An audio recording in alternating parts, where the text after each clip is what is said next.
Les Béhélites ou Béhérites est un artefact mystérieux qui prend la forme d'un visage difforme. On dit que celui-ci trouve son chemin vers celui qui accueille le désespoir à bras ouverts. Des individus uniques, des sortes d'élus du malheur qui ne peuvent échapper à leur destin. Aujourd'hui, on va parler de ce sujet en profondeur ainsi que les abysses de toutes les pistes que le regretté Kentaro Miura nous a laissées. Bien entendu, cette vidéo ça sera une base qui va établir les origines de cet artefact maudit et surtout y émettre des théories, car mon objectif, une fois que cette vidéo est terminée, vous saurez tout ce qu'il faut savoir à propos des Béhélites. D'ailleurs, j'ai oublié, bonjour à tous, pour ceux qui ne me connaissent pas, je suis le Chauve et je suis le crâne le plus solide de tous les réseaux. Et aujourd'hui, on va parler de...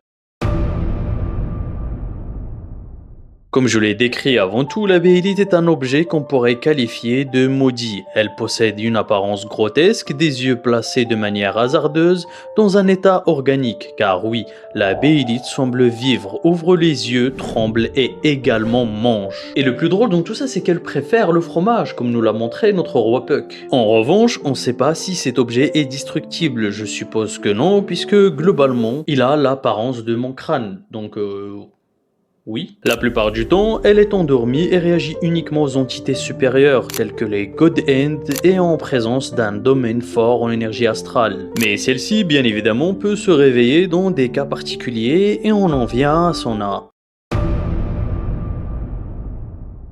Cet artefact requiert plusieurs critères pour être activé. Dans un premier temps, il ne peut être utilisé qu'à des moments prédéfinis par une personne précise désignée par la causalité, comme nous l'a dit Flora. D'ailleurs, la thématique de la causalité, c'est quelque chose que je vais aborder en vidéo, donc n'hésitez pas à me dire dans les commentaires si ça vous intéresse. Donc la Béhélite a besoin d'une date, un jour, une heure et surtout une personne désespérée. Et oui, son possesseur se doit d'être dans un état psychique dépressif, il doit être littéralement brisé et avoir par la même occasion quelque chose à sacrifier près de lui. Mais avant tout, il faut verser du sang sur cet œuf, comme on le constate avec le comte Rosine ou encore Griffith. Il semblerait que cela soit fait à chaque fois de manière involontaire. Et bien sûr, vous vous en doutez, toutes les Béhélites ne sont pas pareilles, mais du coup, quelles sont les...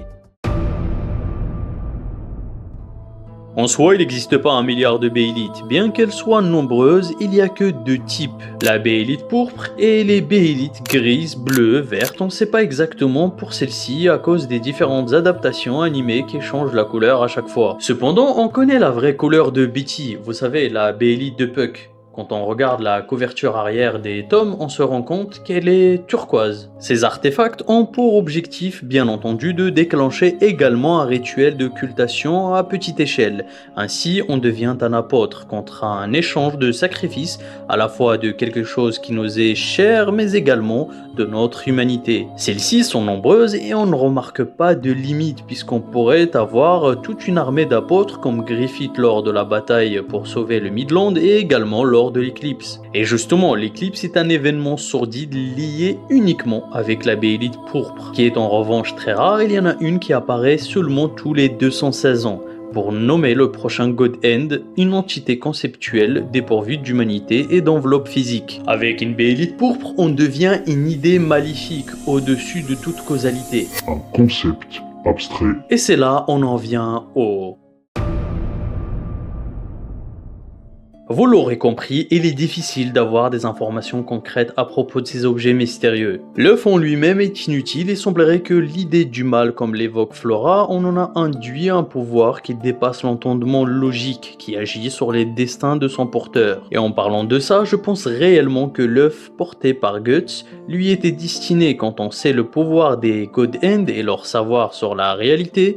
Femto ou encore Griffith semblent à chaque fois éviter de tuer Guts, alors qu'il en a largement le pouvoir, et le destin a visiblement envie de s'acharner sur Guts pour briser sa volonté. De ce fait, valider la première étape, c'est-à-dire le désespoir. On sait que également dans le Cliff Notes, Slan demande à Guts si il veut bien sacrifier quelque chose et sa Beyblade se met à trembler. Ici, la causalité ainsi que les God Hand avaient pour objectif de soumettre Guts pour le briser et le forcer à déclencher une occultation. Sans oublier qu'il a effectivement quelque chose à sacrifier, notamment sa nouvelle bande, ainsi il valide tous les prérequis et justement déclencher cet événement morbide. Je ne vais pas vous spoil, mais la suite avec Kojimori et Studio Gaga semble aller dans ce sens-là. Ainsi Guts, en sacrifiant sa bande contre un pouvoir qui pourrait aider à sauver sa bien-aimée, un dilemme douloureux qui colle très bien avec l'ambiance sourdine de Berserk. L'idée du mal cherche à se nourrir du malheur et des sentiments négatifs de l'humanité. Et grâce au chapitre maudit de Berserk, on sait également que les œufs de la causalité viennent des tréfonds des abysses, là où se trouve Idea of Evil, l'idée du mal. La Beyblade serait donc en réalité un concentré de sentiments absurdement maléfiques qui à leur tour étant des simples pions à travers les apôtres qui provoqueraient le malheur dans le monde réel, pour un seul et un simple objectif, c'est de nourrir l'idée du mal.